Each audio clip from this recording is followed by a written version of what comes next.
Thanks very much, Nuala. Welcome to the graveyard shift, as they call it. That wonderful after-lunch moment. My job is to keep you all awake at least, and hopefully a little bit more than awake for the next half an hour. I had a colleague actually at the Ford Foundation who was able to sleep with his eyes fully open and would immediately click back to answer questions when someone would ask him, even though he was in a deep sort of comatose state when the speaker was actually speaking. So I don't mind if you're in that state, but don't snore, because that's a little bit off-putting. I'm delighted to be here, and I actually couldn't resist a conference that was called Creative Extremists. Such a fantastic name, especially when inspired by that wonderful quotation from Martin Luther King that appears on the conference programme. Will we be extremists for love or hate, for justice or injustice, for a civic or a civil society, my own understanding of those words, or a society characterised by permanent divisions and a hollowed out democracy? And you know better than I do how difficult and demanding that work can be, because you've been through it and you continue on that journey. You know how many barriers and reversals lie along that road. You know how much courage and self-examination is required to develop a new sense of who we are and where we're heading in the future separately and together. The courage not just to imagine a new future, but to roll up your sleeves and do the hard practical work on a daily basis to help to make that happen. And King's teachings do, I think, resonate powerfully for many of us against the background of those challenges, but he interestingly wasn't the first person to frame the issues in this way. That honour belonged to a writer called William Smith, who in 1956, some years before that letter from Birmingham jail, gave an address very much in a room like this to an audience like this in Montgomery, Alabama, to the Institute on Nonviolence and Social Change, and she called her talk, "The Right Way is Not the Moderate Way." And this is what she said. So you have been extremists. You have been good, creative, loving extremists. And I want to tell you, I admire and respect you for it. In times of ordeal and crisis, only the extremist can meet the challenge. So the question is not, are you going to be an extremist? The question is, what kind of extremist are you going to be?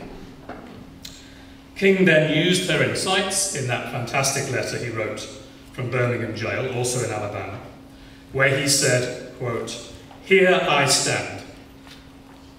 Here I stand between the forces of complacent apathy and bitter violence," a choice that's familiar to all of you, I'm sure.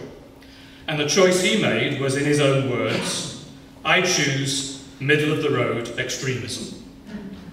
I choose the more excellent way of love and non-violent protest." Such a fantastic phrase. I choose the more excellent way of love and non-violent protest. So what does this have to do with civil society and the non-profit sector, or with the future of volunteering, or with the hard realities of politics as they are actually practiced in our day and age?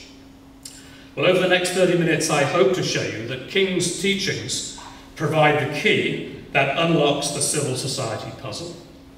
The puzzle of how voluntary action in a diverse and sometimes divided society can help to achieve a sense of common purpose, by showing how certain kinds of activism, and I emphasise certain kinds of activism, deeply engaged in politics in the broadest sense and motivated by the call of universal values rooted in the experience and commitment of unconditional or unlimited love, can unite the forms and the norms and the practices of civil society to great effect in the contemporary world.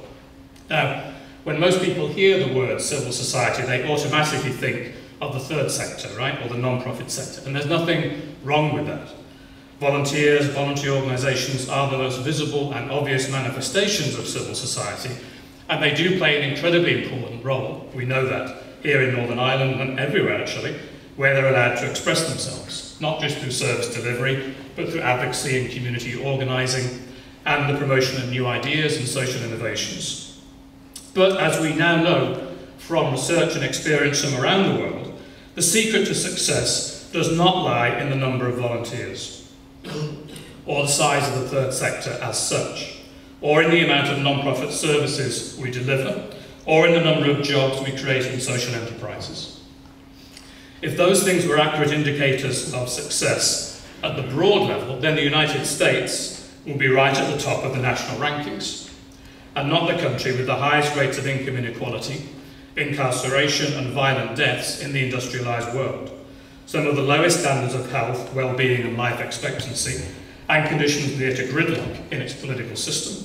The United States has the largest, some would say the most dynamic, but certainly the largest non-profit sector. It has certainly the largest philanthropic sector, and yet it continues to experience, despite close to 100 years of activity by those sectors, some of the worst indicators in terms of the social life of the nation. And many of us would like to believe that voluntary associations carry with them the sort of DNA of a better world. We are microclimates, we like to think, for developing values like tolerance and cooperation and the skills required for living a democratic life. But the truth, and it's sometimes a painful truth, is that here in Northern Ireland, as elsewhere, the third sector is home to all sorts of different and competing values and beliefs. And the loyalties we want to see developed are actually fostered in many different places where we learn and where we grow and where our dispositions are shaped. Families and schools, workplaces and churches, colleges and universities, political institutions and the media and so on, and not just in voluntary associations. So to understand the real significance of civil society, we have to turn to two other traditions of thinking. The first is civil society as the good society, the definition that originated way back actually with Aristotle in ancient Greece, who saw it as a kind of society, not as a part of society, a kind of society identified with ideals like political equality and peaceful coexistence that required resolution by and across many different institutions. In that sense, civil society is simply a shorthand for the kind of society we want to live in, for a way of living and being in the world that is driven by motivations that are distinct from the incentives of the marketplace and the coercive power of government, as the beloved community, in the words of Martin Luther King. The second tradition I want to mention is civil society as the public sphere, which simply means all those places where, without having to pay an entrance fee, citizens argue with one another about the issues that concern them, and they or we negotiate a constantly evolving sense of the common interest. The public sphere is the home to new forms of democracy, based around greater citizen participation and deliberation, and it's the place which sounds somewhat utopian, I know, where power resides not in the officials who issue commands, but in the citizens who agree to follow them, unless and until they cede authority to their elected representatives. And in that sense, civil society as a set of citizen capacities and politics as a set of negotiating processes become united in the public sphere. And this concept of a public, a whole polity that cares about the common good and has some capacity to deliberate about it democratically, is absolutely central to civil society thinking, although we often ignore it because we're so fixated on the non-profit sector. But the development of shared interests, a willingness to cede some territory to others, the ability to see something of oneself in those who are different and work together more effectively as a result, these are all crucial attributes for effective governance and the peaceful resolution of our differences. When all politics are polarised, I have that experience in the United States, public policy problems become embedded, even literally frozen, in polities that can never solve them. The alternative is to encourage the simultaneous preservation of aspects of our existing identities we think are positive, and the pursuit of a new cross-cutting sense of belonging. That's the only way for societies throughout history to move forward in peace and pluralism, which are the two conditions required for successful problem-solving and authentic democratic politics, built around a shared long-term vision of the future. In that sense, civil society becomes the place where we can meet as strangers and not draw the knife.